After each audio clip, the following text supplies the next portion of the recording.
નમસ્કાર વિદ્યાર્થી મિત્રો, આપનું સ્વાગત છે આપણી ચેનલમાં। આજે આપણે વિડીયોની અંદર ગણિતનું પદ્ધતિશાસ્ત્ર એમાં સંપૂર્ણ માર્ગદર્શિકા જોઈશું। એમાં જે NCF 2005 છે, પ્રજ્ઞા અભિગમ છે, એના વિશે આપણે ચર્ચા કરવાના છે। તો સૌથી પહેલાં જો ચેનલમાં તમે નવા હોય તો ચેનલને જરૂર સબસ્ક્રાઈબ કરી દેજો, વિડીયો તમારા મિત્રો સુધી જરૂર શેર કરી દેજો। તો હવે સૌપ્રથમ પહેલું જે પોઈન્ટ છે એની અંદર પ્રાથમિક શિક્ષણમાં ગણિતનું દર્શન અને સ્વરૂપ એટલે કે NCF 2005ના સંદર્ભમાં આપણે ચર્ચા કરીશું। તો સૌથી પહેલાં વિડીયોને જરૂર લાઈક કરી દેજો। ગણિતનું જે સ્વરૂપ છે એટલે કે નેચર ઓફ મેથેમેટિક્સ, એ ગણિત એ માત્ર ગણતરીનો જ વિષય નથી, પરંતુ એક પદ્ધતિસરનો અને એક તાર્કિક એનો પણ વિષય જોવા મળતો હોય છે। તો એમાં કેટલીક સમજૂતી આપી છે કે લક્ષણ અને સમજૂતી। તાર્કિક એટલે કે લોજિકલ શા માટે? તો એની સમજૂતી આપેલી છે કે ગણિતના ખ્યાલો હોય, સિદ્ધાંતો હોય, તારણો હોય, સાબિતી હોય, તર્ક ઉપર આધારિત હોય છે, બરાબર? એટલે કે લોજિકલ આધારિત। અમૂર્ત એટલે કે એબ્સ્ટ્રેક્ટ એટલે કે તે સંખ્યાઓ, આકારો અને સંબંધો જેવા અમૂર્ત ખ્યાલો સાથે તે વ્યવહાર કરતું જોવા મળે છે। ત્યાર પછી આવે છે ચોકસાઈ એટલે કે પ્રિસિશન। એમાં ગાણિતિક પરિણામો સ્પષ્ટ હોય છે, ચોક્કસ હોય છે અને નિશ્ચિત હોય છે। પ્રતિકાત્મક એટલે કે સિમ્બોલિક એટલે કે ગણિતની પોતાની વિશિષ્ટ ભાષા હોય છે, જેની અંદર પ્રતીકો અને સૂત્રો જોવા મળે છે। ત્યાર પછી ગણિત જે છે એ બંધારણયુક્ત એટલે કે સ્ટ્રક્ચરલ હોય છે। એની અંદર ખ્યાલો ક્રમબદ્ધ રીતે એકબીજા સાથે જોડાયેલા હોય છે અને નિશ્ચિત બંધારણ તે ધરાવતું હોય છે। નિગમન એટલે કે ડિડક્ટિવ જે છે એ ગણિત મુખ્યત્વે નિગમન તર્ક ઉપર આધારિત એક વિષય કહી શકાય છે, બરાબર? ત્યાર પછી સમગ્રતા એટલે કે યુનિવર્સલિટી, ગાણિતિક જે સત્યો સમય અને સ્થળની મર્યાદાઓ પરથી હોય છે, બરાબર? એટલે કે 2 + 3 કરીએ તો 5, એ શું છે? સર્વત્ર એક સાચું કહી શકીએ, બરાબર? 2 + 4 કરીએ તો 6, આ પણ શું કહી શકીએ? સર્વત્ર સાચું કહી શકીએ, બરાબર? સત્ય કહી શકીએ। હવે એના પછી NCF 2005 છે અને ગણિતના શિક્ષણના હેતુઓ શું છે એ વિશે આપણે થોડી ચર્ચા કરી લઈએ। તો NCF 2005 મુજબ ગણિત એ શિક્ષણનો પાયાનો હેતુ બાળકની વિચાર પ્રક્રિયાનું ગણિતીકરણ એટલે કે mathematization of the child's thought process, બરાબર? બાળકને ગણિતીકરણને વિચાર કરી શકે એ પ્રક્રિયા કરવાની અહીંયા પ્રોસેસની વાત કરેલી છે। હવે એની અંદર હેતુ કયા કયા છે અને મુખ્ય ભાર કયો જોવા મળે છે એ વિશે ચર્ચા કરી લઈએ। હેતુનો પ્રકાર છે અને અહીંયા મુખ્ય ભાર છે। હેતુ શું છે કે સંકુચિત હેતુ એટલે કે નેરો એમ્સ હોય તો વ્યવસાયિક અને રોજિંદા જીવન માટે જરૂરી ગાણિતિક કૌશલ્યો જેવી કે ગણતરી, માપન, સંખ્યા જ્ઞાન શીખવવા, બરાબર? તો આ બધી જ માહિતી જે બાળક જે છે એ શીખી શકે છે। વ્યાપક હેતુ એટલે કે હાયર એમ શું છે ગણિતનો? તો બાળકમાં તાર્કિક વિચારસરણી, બરાબર, અમૂર્ત ખ્યાલો સાથે કામ કરવાની ક્ષમતા વિકસી શકે, બાળક જે છે પ્રોબ્લેમ સોલ્વિંગ કરી શકે, બરાબર, ગાણિતિક દ્રષ્ટિકોણ વિકસાવી શકે, બરાબર? તો આ શું છે? વ્યાપક હેતુ આપણે કહી શકીએ। હવે એના પછી આવે છે એની NCF 2005 જે છે એની મુખ્ય ભલામણો કઈ જોવા મળે છે। એમાં ગણિતનો ભય અને નિષ્ફળતાની ભાવના દૂર કરવી, બરાબર? ઘણા બાળકોને અથવા વિદ્યાર્થીઓને ગણિતનો ભય હોય છે અને એની નિષ્ફળતાની જે ભાવના હોય છે એને આપણે અહીંયા NCF 2005ની મુખ્ય ભલામણ કરવામાં આવી હતી। શાળાનું ગણિત એ બાળકના જીવનના અનુભવો સાથે જોડવું, બરાબર? બાળક જે છે પૂર્વ જ્ઞાન સાથે જોડે, જીવનના અનુભવ સાથે જોડે તો બાળક સરળતાથી શીખી શકે છે। શિક્ષણ પ્રવૃત્તિ આધારિત હોય અને આનંદદાયક હોવું જોઈએ। શિક્ષણ માત્ર રોટ લર્નિંગ નહીં, પરંતુ બાળકને રસ પડે, બાળકને આનંદ આવે, પ્રવૃત્તિ આધારિત શિક્ષણ આપણે આપવું જોઈએ। ગણિત માત્ર સૂત્રો ગોખવાને બદલે સક્રિય ભાગીદારી દ્વારા શીખવવું, બરાબર? એવું નહીં કે માત્ર તમને અમુક સૂત્રો આપી દે, આટલા સૂત્ર તૈયાર કરી દેજો એવું નહીં, બાળક એક્ટિવ રીતે સક્રિય ભાગીદારી આપે એ પણ એટલું જ મહત્ત્વનું અહીંયા જોવા મળે છે. તો આ NCF 2005ની મુખ્ય ભલામણો આપણે જોઈ. એમાંથી પણ તમને ક્વેશ્ચન પૂછી શકે છે. તે મુદ્દાઓ ખાસ તમારે ધ્યાનમાં રાખવાના છે. ત્યાર પછી આવે છે બાળ માણસ અને ગાણિતિક ચિંતન. તો બાળકોની વિચારવાની અને તર્ક કરવાની તરા કેવી હોય છે? તો બાળક જે છે એ બાળકોની વિચારવાની તરા મનોવૈજ્ઞાનિક વિકાસના સિદ્ધાંત પર આધારિત હોય છે અને ખાસ કરીને જે જીન પિયાજેનો સિદ્ધાંત છે એના ઉપર આધારિત છે. તો એની અંદર શું વાત કરેલી છે? તરાહ એટલે કે પેટર્ન ઓફ થિંકિંગ, કઈ રીતે વિચારે છે બાળક, એની સમજૂતી પણ આપણે આપીશું. કે મૂર્તથી અમૂર્ત તરફ એટલે કે કોન્ક્રીટ ટુ એબ્સ્ટ્રેક્ટ, એટલે કે બાળક સૌપ્રથમ મૂર્ત વસ્તુઓ, દાખલા તરીકે બ્લોક્સ, મણકા, TLM દ્વારા ખ્યાલ સમજે છે, પછી તે ખ્યાલને પ્રતીકો અને આખરે અમૂર્ત રીતે વિચારતો હોય છે. બાળક જ્યારે જુએ છે મૂર્ત રીતે, બરાબર, TLM હોય કે મણકા અલગ અલગ દ્વારા એ ખ્યાલને સમજે છે પહેલાં, પછી એ ખ્યાલને શું કરે છે, કોઈક પ્રતીક કે આખરે અમૂર્ત રીતે વિચારતો હોય છે. તો એ શું છે? મૂર્તથી અમૂર્ત તરફ જવું એટલે કે કોન્ક્રીટ ટુ એબ્સ્ટ્રેક્ટ આપણે કહી શકીએ, બરાબર. ત્યાર પછી આગમન તર્ક એટલે કે ઇન્ડક્ટિવ રિઝનિંગ કોને કહી શકીએ? તો કે બાળક જે છે ઉદાહરણોનું નિરીક્ષણ કરીને નિયમો તારવવાનું વધુ પસંદ કરે છે, બરાબર, પ્રાથમિક સ્તરે. તો આગમન તક કોને કહીશું? કે ઉદાહરણથી લઈને નિયમ તરફ વળવું, બરાબર. શોર્ટમાં તમારે શું યાદ રાખવું?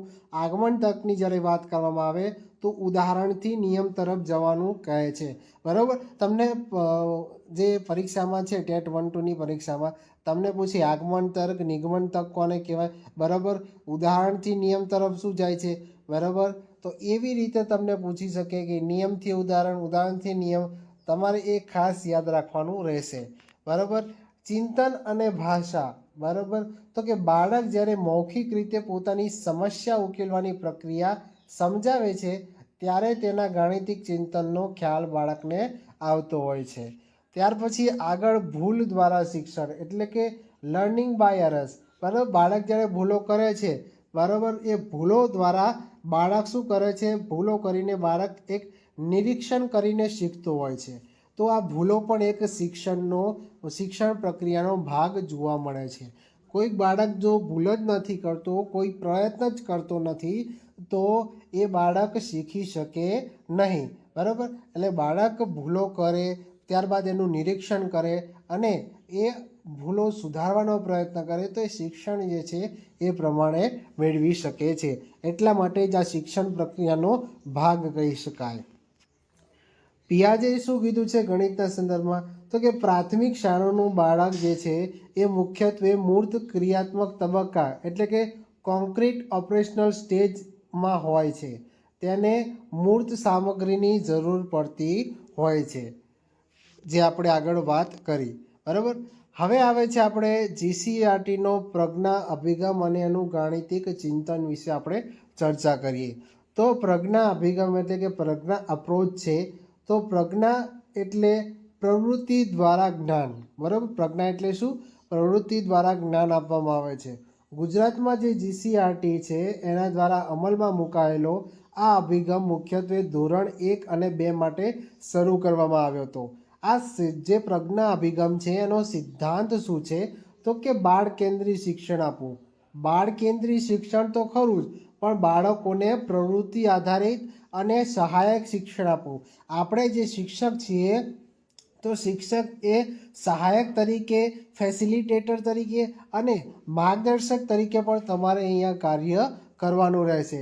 તો પ્રજ્ઞા અભિગમમાં શું વાત કરેલી છે? બાળ કેન્દ્રી શિક્ષણ અને પ્રવૃત્તિ આધારિત શિક્ષણ અને સહાયક શિક્ષણની વાત કરેલી છે. એ સિદ્ધાંત પર તે આધારિત છે. એના મુખ્ય લક્ષણોની વાત કરીએ તો મુખ્ય લક્ષણોમાં જ્ઞાનનો રચનાવાદ એટલે કે કન્સ્ટ્રક્ટિવિઝમ પર આધારિત હોય છે. એટલે કે બાળક જે છે એ જાતે જ પ્રવૃત્તિ કરીને જ્ઞાનનું નિર્માણ કરે છે, બરાબર. બાળક જાતે પ્રવૃત્તિ કરે, ત્યારબાદ એ પ્રવૃત્તિ દ્વારા એ જાતે જ જ્ઞાનનું નિર્માણ કરતો હોય છે. સંપૂર્ણ TLMનો અહીંયા ઉપયોગ કરવામાં આવે છે. ટીચિંગ, લર્નિંગ, મોડ્યુલ અથવા મટીરિયલ જે છે TLMનો ઉપયોગ એ દરેક ખ્યાલ શીખવવા માટે પૂરતી શૈક્ષણિક સામગ્રી એટલે કે TLMનો ઉપયોગ અહીંયા તમારે કરવો જોઈએ. ત્યાર પછી આગળ વાત કરીએ તે નિશ્ચિત સમયપત્રકનો અભાવ. હવે બાળક પોતાની ગતિ એટલે કે સેલ્ફ પેસ લર્નિંગ એ એકમ પૂર્ણ કરે છે, બરાબર. સમયપત્રકનો અભાવ હોય છે, નિશ્ચિત સમયપત્રકનો અભાવ. બાળક પોતાની જાતે જે ગતિ હોય છે, બરાબર, કોઈકની વધારે હોય કોઈકની ઓછી હોય, તો એ પ્રમાણે એ એકમ પૂર્ણ કરતું હોય છે. સાથી જૂથ શિક્ષણ એટલે કે પિયર ગ્રુપ લર્નિંગ, જૂથ સાથે, બરાબર, બાળકો એ એકબીજા પાસેથી શીખતા હોય છે. કે તમે ઘણા એવા બાળકો જોયા હશે કે જ્યારે પણ શિક્ષક ભણાવતો હોય અને એને એમાં ખબર ના પડતી હોય, પણ એનો જે મિત્ર હોય એ મિત્ર વર્તુળમાં એ જો સમજાવતો હોય બીજા ટોપિકને તો એને વધારે ખબર પડતી હોય. એવા વિદ્યાર્થીઓ પણ જોવા મળતા હોય છે. નેક્સ્ટ આપણે આગળ જઈએ, ગાણિતિક ચિંતનનો વિકાસ. પ્રવૃત્તિઓમાં સક્રિય સહભાગિતાને કારણે બાળકમાં સમસ્યા ઉકેલવાની અને તર્ક કરવાની ક્ષમતા વિકસે છે. કે આવું કેમ થાય, આવું કેમ થતું નથી, એ પ્રકારનો શું કરે છે, બાળક તર્ક કરતો જોવા મળે છે. નેક્સ્ટ હવે એના બાદ આપણે એના 50 MCQs જોઈશું ગણિત પદ્ધતિશાસ્ત્રના, બરાબર. તો વિડીયોને હજુ સુધી જે વિદ્યાર્થીઓ લાઇક ના કર્યો હોય લાઇક જરૂર કરી દેજો. NCF 2005 મુજબ પ્રાથમિક સ્તરે ગણિત શિક્ષણનો ઉચ્ચ હેતુ એટલે કે હાયર એમ કયો છે, બરાબર. તો અહીંયા હાયર એમ એ બાળકોની વિચાર પ્રક્રિયાનું ગણિતીકરણ કરવું, એ અહીંયા હાયર એમ એટલે કે ઉચ્ચ શિક્ષણનો હેતુ અહીંયા જોવા મળે છે. નેક્સ્ટ ક્વેશ્ચન જોઈએ છે, ગણિતનું સ્વરૂપ કેવું હોય છે? ગણિતનું સ્વરૂપ એ તાર્કિક હોય છે. નેક્સ્ટ ક્વેશ્ચન જોઈએ, ગણિતની ભાષાનું મુખ્ય લક્ષણ શું છે? ગણિતની ભાષાનું મુખ્ય લક્ષણ પ્રતીકાત્મકતા જોવા મળે છે. નેક્સ્ટ ક્વેશ્ચન, ગણિતના ખ્યાલોના શિક્ષણમાં કયા તર્કનું વર્ચસ્વ વધારે હોય છે? તો નિગમન તર્ક તરીકે જોવા મળતું હોય છે. NCF 2005 છે એ શેના ઉપર ભાર મૂકે છે? તો પ્રવૃત્તિ આધારિત શિક્ષણ અને અનુભવ આધારિત શિક્ષણ. એટલે કે બાળક જે છે એ પ્રવૃત્તિ કરીને અને એક્સપિરિયન્સ દ્વારા એટલે કે અનુભવ જેમ જેમ બાળકને થતું જાય છે એના દ્વારા બાળકને વધારે શિક્ષણ પ્રાપ્ત થઈ શકે છે. ત્યારબાદ આગળ વાત કરીએ તો પ્રાથમિક સ્તરે ગણિતનું સંકુચિત લક્ષ્ય એટલે કે નેરો એમ શું છે? તો રોજિંદા વ્યવહારો માટે જરૂરી કૌશલ્યો વિકસાવવા, એ એનું સંકુચિત લક્ષ્ય જોવા મળતું હોય છે. નેક્સ્ટ ક્વેશ્ચન જોઈએ, ગાણિતિક સત્યો કેવા હોય છે? તો ગાણિતિક સત્યો એ ચોક્કસ અને નિશ્ચિત હોય છે. એટલે કે 2 + 5 હોય, બરાબર, તો 7 થાય છે, ગાણિતિક સત્ય કહી શકાય. નેક્સ્ટ ક્વેશ્ચન જોઈએ, NCF 2005 મુજબ ગણિત શીખવામાં કઈ બાબતને અવગણવી જોઈએ? તો અહીંયા ગણિતને બાળકના જીવનના અનુભવ સાથે અલગ કરવું, બરાબર, અલગ ના કરવું જોઈએ, બરાબર. અહીંયા અવગણવાની વાત કરેલી છે એટલે ઓપ્શન C જવાબ આવશે, બરાબર. જ્યારે પણ બાળકને શીખવો ત્યારે એના જીવનના અનુભવ સાથે શિક્ષણ તમારે આપવું જોઈએ. નેક્સ્ટ ક્વેશ્ચન જોઈએ, ગણિતના જ્ઞાનનું નિર્માણ કોના આધારિત હોય છે? તો તર્ક અને સાબિતી આધારિત હોય છે. નેક્સ્ટ ક્વેશ્ચન જોઈએ, ગણિતનું મુખ્ય સાધન તર્ક છે. આ વિધાન ગણિતના કયા સ્વરૂપને દર્શાવે છે? તો તાર્કિક દર્શાવે છે. નેક્સ્ટ ક્વેશ્ચન જોઈએ, કઈ તર્ક પ્રક્રિયા સામાન્ય નિવેદનમાંથી ચોક્કસ નિષ્કર્ષ પર જાય છે? તો નિગમન તરફ. નેક્સ્ટ ક્વેશ્ચન જોઈએ, પ્રાથમિક સ્તરે કયો વિષય તર્ક શક્તિના વિકાસ માટે પાયાનું કામ કરે છે? તો ગણિત અહીંયા પાયાનું કામ કરતું જોવા મળે છે. નેક્સ્ટ ક્વેશ્ચન જોઈએ, NCF 2005ના કયા સિદ્ધાંત હેઠળ રચવામાં આવ્યું છે? તો જ્ઞાનને શાળાની બહારના જીવન સાથે જોડવું. બાળક જ્યારે લે છે જ્ઞાન ત્યારે માત્ર એવું જ નહીં કે વર્ગખંડમાં જ માત્ર જ્ઞાન આપવું, બાળકને બહારના જ્ઞાન સાથે પણ એને જોડવું જોઈએ. બહાર કેવું જીવન ચાલે છે એના સાથે પણ બાળકને જ્ઞાન આપવું જોઈએ. નેક્સ્ટ ક્વેશ્ચન જોઈએ, ગણિતમાં સામાન્યીકરણ એટલે કે જનરલાઇઝેશન એટલે શું કહેવામાં આવે છે? એટલે કે ચોક્કસ ઉદાહરણોમાંથી વ્યાપક નિયમ બનાવવો. એટલે સામાન્યીકરણ કોને કહીએ? સિમ્પલ, તો કે ઉદાહરણમાંથી વ્યાપક નિયમ બનાવવો. બરાબર, ઉદાહરણથી નિયમ, એ પ્રમાણે શોર્ટમાં તમે યાદ રાખી શકો. નેક્સ્ટ ક્વેશ્ચન જોઈએ કે પ્રાથમિક શિક્ષણમાં ગણિત શું હોવું જોઈએ? તો બાળકના જીવનનો ભાગ હોવો જોઈએ. બરાબર. નેક્સ્ટ ક્વેશ્ચન, નીચેનામાંથી કયો અમૂર્ત ખ્યાલ જોવા મળતો નથી? તો ટેબલની જે ભૌતિક વસ્તુ છે એ અમૂર્ત ખ્યાલ જોવા મળતો નથી. બરાબર, બાકી બધા જ અહીંયા અમૂર્ત ખ્યાલ જોવા મળે છે. નેક્સ્ટ ક્વેશ્ચન જોઈએ, ગણિતમાં ચોકસાઈનો અર્થ શું કહી શકીએ? તો પરિણામની લાંબી સાબિતી કહી શકીએ. નેક્સ્ટ ક્વેશ્ચન જોઈએ, ગણિતની જટિલ સમસ્યા ઉકેલવા માટે શેનો વિકાસ અનિવાર્ય છે? તો લેખન કૌશલ્ય. ગણિતની જે વાત કરવામાં આવી છે, ગણિતની જટિલ સમસ્યા ઉકેલવા માટે શેનો વિકાસ અનિવાર્ય છે?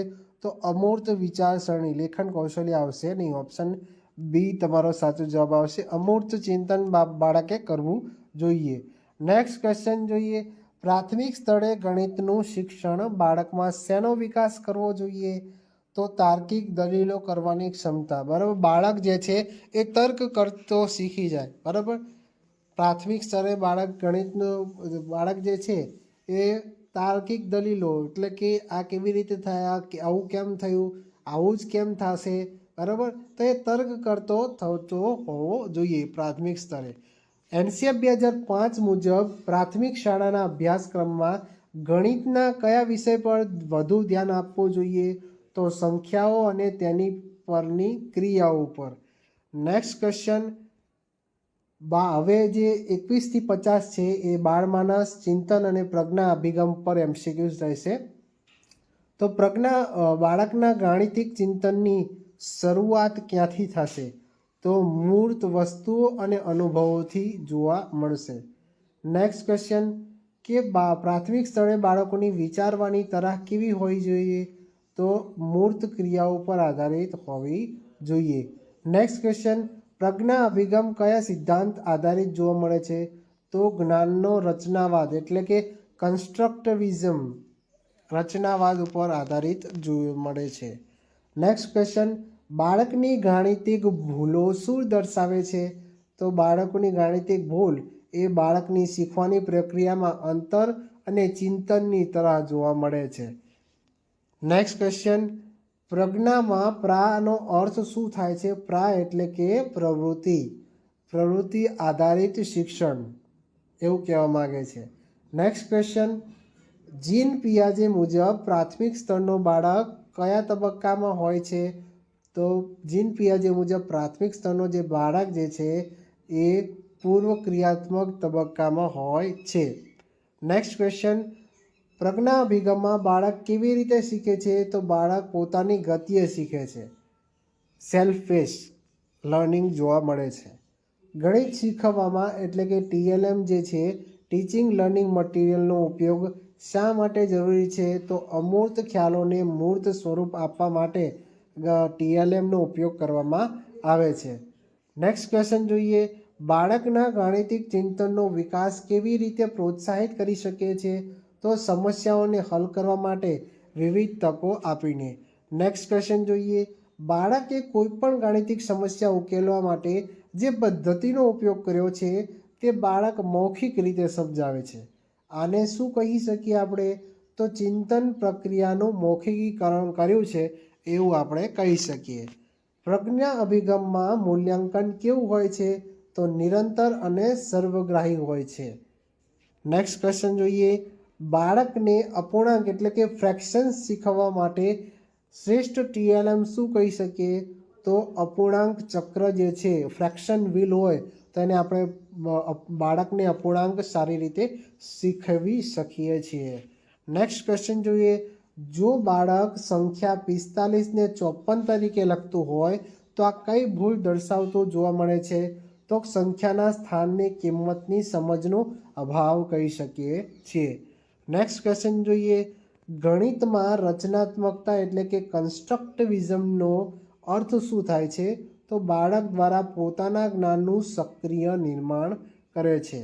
નેક્સ્ટ ક્વેશ્ચન, પ્રજ્ઞા અભિગમ કયા ધોરણો માટે વધુ લાગુ પડે છે? તો ધોરણ 1 અને 2 માટે. બરાબર, ઓપ્શન બી તમારો સાચો જવાબ આવશે. નેક્સ્ટ ક્વેશ્ચન, બાળકના ગાણિતિક ચિંતન માટે શું મહત્વપૂર્ણ છે? તો પરિસ્થિતિનું તાર્કિક વિશ્લેષણ કરી શકતું હોવું જોઈએ. નેક્સ્ટ ક્વેશ્ચન, ગણિતમાં બાળકનું અવલોકન એટલે કે ઓબ્ઝર્વેશન કરવું એ કયા પ્રકારની શીખવાની તરાહ છે? તો સક્રિય રીતે અવલોકન કરે તો બાળક કેવું હોય છે? સક્રિય એટલે કે એક્ટિવ હોય છે. નેક્સ્ટ ક્વેશ્ચન જોઈએ, કયો અભિગમ ગાણિતિક શિક્ષણને પ્રવૃત્તિ આધારિત અને બાળ કેન્દ્રી બનાવે છે? તો પ્રજ્ઞા અભિગમ. આપણે આગળ પણ વાત કરી કે પ્રજ્ઞા અભિગમ છે એ બાળ કેન્દ્રી શિક્ષણ એટલે કે બાળકને કેન્દ્રમાં રાખીને શિક્ષણ આપવામાં આવે છે. પહેલાં પરંપરાગત રીતે શું હતું કે શિક્ષક બોલતા હતા અને બાળકો નિષ્ક્રિય રીતે સાંભળતા હતા. બરાબર, શિક્ષક જેમ કહેતા હતા એમ બાળક માનતું હતું. પરંતુ અહીંયા જે શિક્ષણ જે છે, અભ્યાસક્રમ છે, કરિક્યુલમ છે એ બાળકને કેન્દ્રમાં રાખીને બનાવવામાં આવે છે. એટલે અહીંયા બાળ કેન્દ્રીય શિક્ષણ આપવામાં આવે છે અને પ્રવૃત્તિ આધારિત શિક્ષણ આપવામાં આવે છે. તો એ શું આવશે? પ્રજ્ઞા અભિગમ. નેક્સ્ટ ક્વેશ્ચન જોઈએ, પિયાજેના મતે મૂર્ત ક્રિયાત્મક તબક્કાની વય મર્યાદા આશરે શું હોય છે? તો 7 થી 11 વર્ષ અહીંયા જોવા મળતી હોય છે. નેક્સ્ટ ક્વેશ્ચન જોઈએ, પ્રજ્ઞા અભિગમમાં બાળકો કેવી રીતે જૂથમાં કામ કરે છે?